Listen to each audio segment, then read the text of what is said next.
Olá, você que acompanha o 3/4 Cego, eu sou Danilo Sanches Ferrari, tudo bem? E hoje estou aqui para falar um pouco da minha experiência na escola. O que eu usei de adaptação, o que não deu certo, o que deu certo, o que deu certo por algum período. Mas antes, se inscreve no canal, deixa seu like, compartilha o vídeo e me segue nas redes sociais e compra na Gearbest para ajudar o canal, tá tudo aí na descrição. O tema deste vídeo surgiu porque nas minhas redes sociais, pessoal, uma avó e uma coordenadora de escola estão com um aluno de 7 anos baixa visão e vieram me pedir para eu explicar como foi a minha vida na escola, o que eu usei de adaptação, o que eu não usei, o que eu passei. Hoje será um vídeo de muitas revelações para muita gente. Na época do prezinho, minha visão era um pouco melhor. Então eu usava uma lupa normal e aquelas pranchetas para leitura. O que não servia muito também, mas eu usei caderno normal. Na época do prezinho eu usei muita coisa normal. Os professores algumas vezes faziam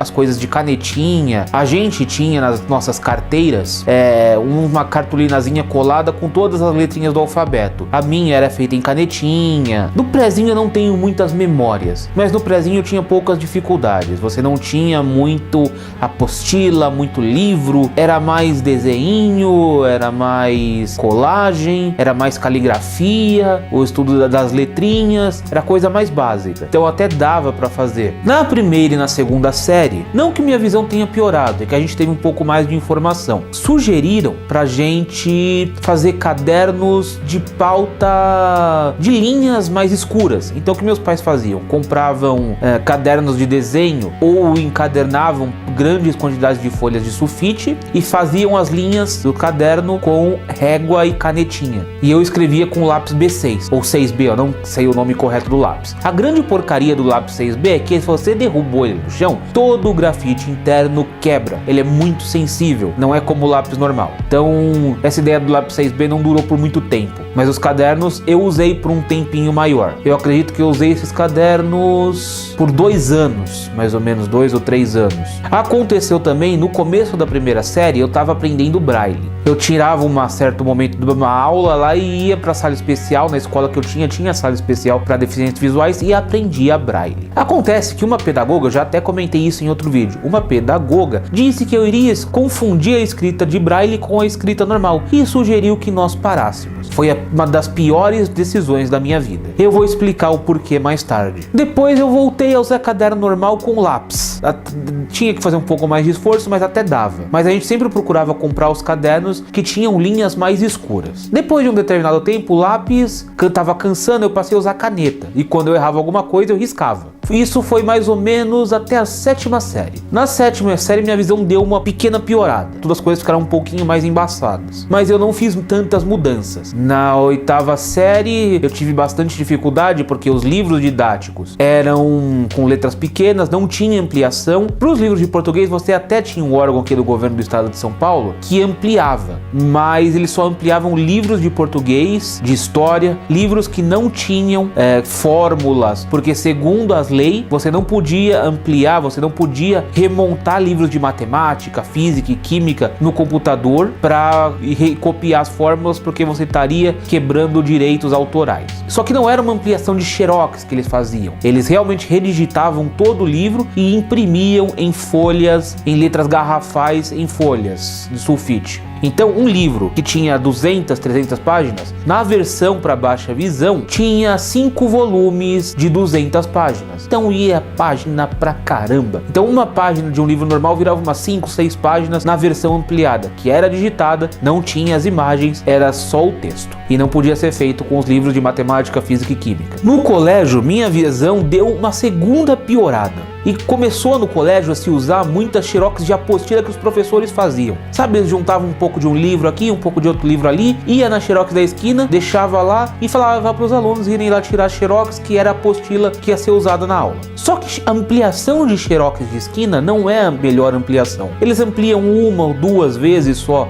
e isso não serve para o baixa visão, pelo menos para o meu nível de baixa visão nunca serviu. Porque a Xerox tinha qualidade duvidosa, letras falhando, além disso não era a ampliação que eu precisava. Então, no colégio, eu passei a ter muita dificuldade, a ponto de não conseguir fazer os exercícios. No final do segundo, do terceiro ano do colégio, se eu não tivesse apoio de alguns colegas, eu não teria conseguido passar. E a conivência de alguns professores também, porque eu já não estava mais praticamente fazendo exercício nenhum, porque tudo era apostila, eu não enxergava mais nos livros, e então eu fazia prova em dupla, atividade em dupla, e essas coisas eram as que me salvavam. Nessa época do colégio, talvez se eu tivesse braille, eu podia ter solicitado livros em braille para o governo, e aí eu poderia ter resolvido parte do meu problema, ou então usado notebook, que nessa época não era tão comum e era caro para uma bexiga. Mas eu gostaria de, nessa época do colégio, ter tido auxílio digital e braille. Eu acho que os dois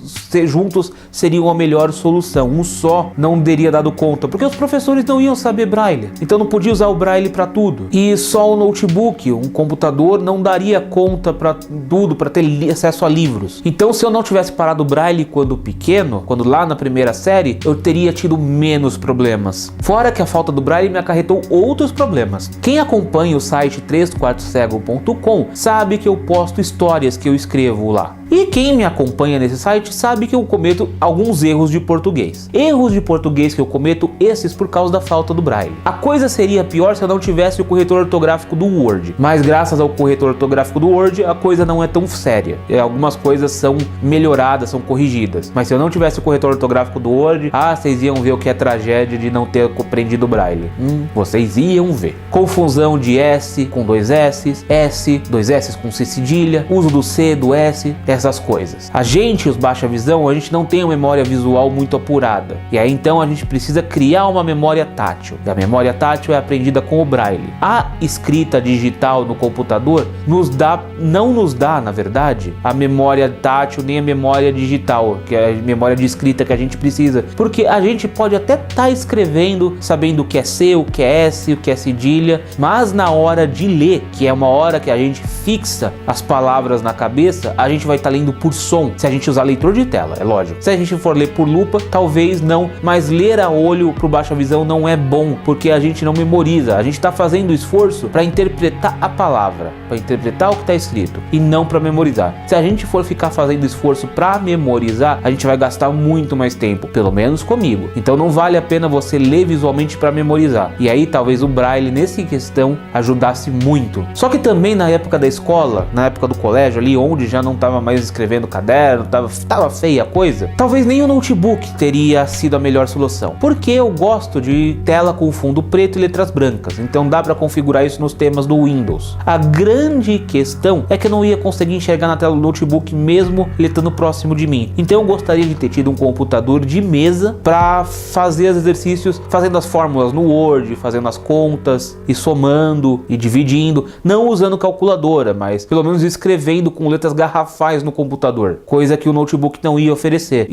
só o leitor de tela, e eu não sei se o leitor de tela para um baixa visão em tudo é a melhor solução. Eu gosto muito hoje de ler com leitores de tela, mas eu admito que eu não memorizo como as palavras são escritas. A questão é que eu não sei braille, então eu não tenho outra solução. Por isso que em uns vídeos atrás eu falei que para um adulto aprender braille depois que ficou cego, se ficou cego quando adulto, não é tão importante, porque você já está alfabetizado. Agora, para uma criança é extremamente importante aprender braille. Para um adulto, ok, cara, você tem leitor de tela, vai com Deus, se vira no leitor de tela, que é a melhor coisa que você vai poder fazer, não perde muito seu tempo com braille. Se bem que eu tenho pensado em voltar a fazer braille, até para poder ensinar para vocês. Mas é mais ou menos isso que eu passei na escola. O grande problema pro baixa visão na escola são os livros didáticos e apostilas de xerox de esquina. Essas ampliações não funcionam, ou quando o Estado fornece livros digitados na verdade, não pode oferecer os livros de matemática, física e química por causa das fórmulas, porque isso fere direitos autorais e isso ferra a vida do baixa visão. Eu já fiz um vídeo aqui bem no começo do canal dizendo que eu não acredito na socialização da escola, porque você nunca vai ter os mesmos recursos que alguém que enxerga normal. Eu vou ser bastante sincero, eu gostaria de uma época da minha vida ter estudado em casa, por exemplo, colégio, ter estudado em casa, ter tido professores que viessem na minha casa, ter dado aula, porque eu estaria com um computador e poderia ter aprendido muito melhor do que eu aprendi no colégio. Na faculdade, eu ia aí esquecendo da faculdade. Na faculdade, caderno,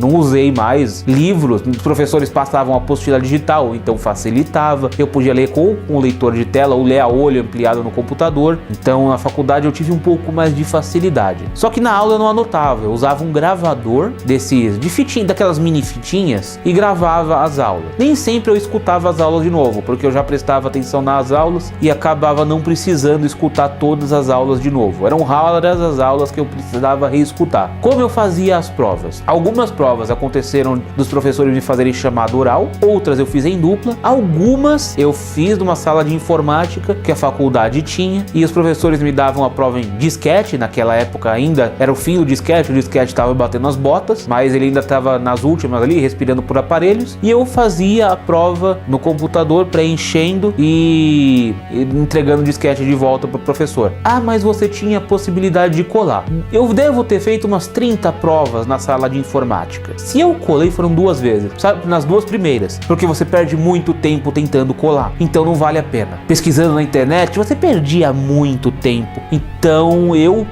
só colei 2 vezes nas 2 primeiras tentativas que eu fui fazer prova. Quando eu vi que não valia a pena, eu fui direto prestando mais atenção nas aulas e conseguindo ou não responder as provas. Então é mais ou menos isso pelo que eu passei.